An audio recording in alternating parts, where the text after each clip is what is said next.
Hey guys, Pedro here to tell you about the latest from Bloodbath, Survival of the Sickest, out September 9th on Napalm Records. This album has 11 tracks, 44 minutes in length, and this is the band's 6th full-length studio album. They are a Swedish death metal band. From a design point of view, this album has the best opening track possible when you look at every single song available, and they have the best closing track possible. These two songs really give you a sense of beginning and a sense of end. The record starts off with Zombie Inferno that has some attributes that almost make you feel like the track itself has a built-in intro, and then it finishes with No God Before Me, a song that has a built-in outro. So these two tracks really offer you a sense of beginning and a sense of finality as far as the overall journey and experience is concerned. In between these two tracks, you have a lot of similarities. This is an album that moves in a very linear fashion. There are some ebbs and flows, there are some ripples throughout the entire record, but those ripples are not enough to really allow you to feel like this is a very dynamic album or an album that tries to give you a different look and a different feel song in and song out. This is a very concise, a very balanced, old school death metal record, and that shows up in the design, it shows up in the structure, and obviously in the soundscape that it has. And the soundscape that it has is just that old school death metal, but with a little bit better production values behind it. Now, this is not completely clean. It's not one of these more modern death metal sounding albums that lose a little bit of its grime, lose a little bit of its grip. And when you start to lose some of those elements, you're really losing the essence of what the genre is all about. What I felt they did here is that they went and created a record that sounds old school, that has old school attributes. After all, that's what the band is all about. From a production point of view, they allowed the grime, they allowed the dirt to stay on the record. They just removed a few spider webs here and there so that the album feels like it has a better shape. It feels like it has a better sound experience, but it doesn't really lose the DNA of the band. It doesn't really lose the DNA of the genre, and allows itself to kind of navigate these murky waters that find themselves in between two different worlds, a more modern death metal sound and that old school traditional death metal sound, even though on this record there's definitely a foot and a half in the old school arena, more so than in the modern perspective of the genre.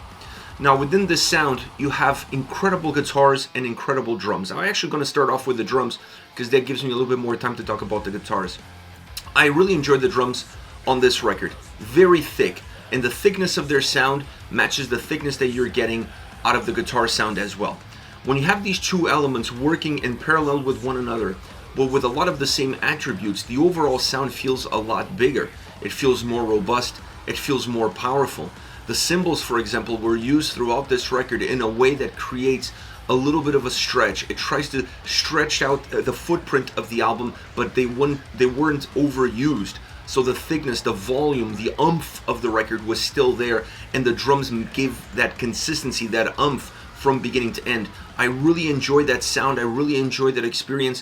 When I'm looking at a death metal record, I want the drums to stay very consistent from beginning to end.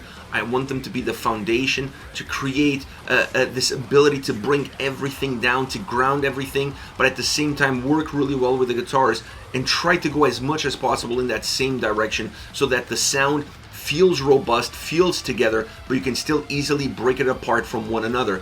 And that's exactly what they did drum-wise on this record. As far as the guitars goes, that thickness of sound is also there from the guitars, and when you have that thickness of sound, you feel like the album has more aggression. It feels heavier. It's harder to move sometimes. It feels more robust. These are all important elements because they're pairing up with the exact same thing that's happening on the drum side. But having said that, the guitars on this album can be very driven as well, very penetrating, cutting through, specifically in the solos. The solos break away from the mold of how the entire album sounds like from a guitar perspective. This is an album that feels that has a lot to it. It has a lot of substance in its sound as far as the guitars are concerned.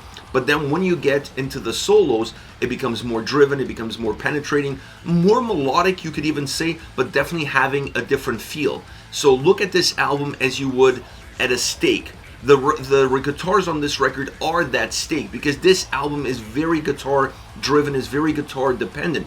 So the guitars on this record are the steak, but they're also the knife. They work both ways, and they work really well in terms of giving you a very broad sense of what the strength, of what the aggression of this album is all about. As far as vocals are concerned, Old Nick is just that, Old Nick. I mean, I wasn't expecting anything different from what I got. He gave the record a path, he gave the record a sense of journey, a sense of consistency, grounding the album, staying very connected from song in to song out, allowing you to feel like he was almost a dark narrator, if you will, as he progresses through these songs, as he progresses through the album. And perhaps the main element, as far as a surprise is concerned, from a vocal point of view, are the cameos that you have on this album. Barney Greenway of Napalm Death and Luc Lemay, both of them are guests, and there's a few more guests on this record. So this album offers a little bit something else vocally that allows you to feel like some of these tracks have a little bit of a ripple. Now, I mentioned earlier that the album was very balanced, very robust. It moves very linear. Perhaps the one place where you see a little bit more movement, or you see a little bit more of a breakaway from that linear movement that the record has, is on the vocal side. Because when you have guest vocalists coming in, they're going to add their own DNA, they're going to add their own spice, and then you see these songs vocally morphing, becoming slightly different from the rest of the pack. But sound-wise, they're very consistent. So it's important to have something that creates some ripples, that creates some ebbs and flows. Otherwise, by the time you reach the end of the record, it becomes impossible to tell the forest from the trees, and you don't really want to give the listener that sort of experience. Now, all around, I have to say, this is their strongest album since Old Nick joined the band. I just feel like this is the more mature record. It has a better definition of what they wanted out of the sound. It came across much better in terms of how it's put together. The guitar work, the execution, the sound, the experience, phenomenal from front to back. Either be the riffs, the leads, the harmonies, or the solos. Phenomenal work all the way through.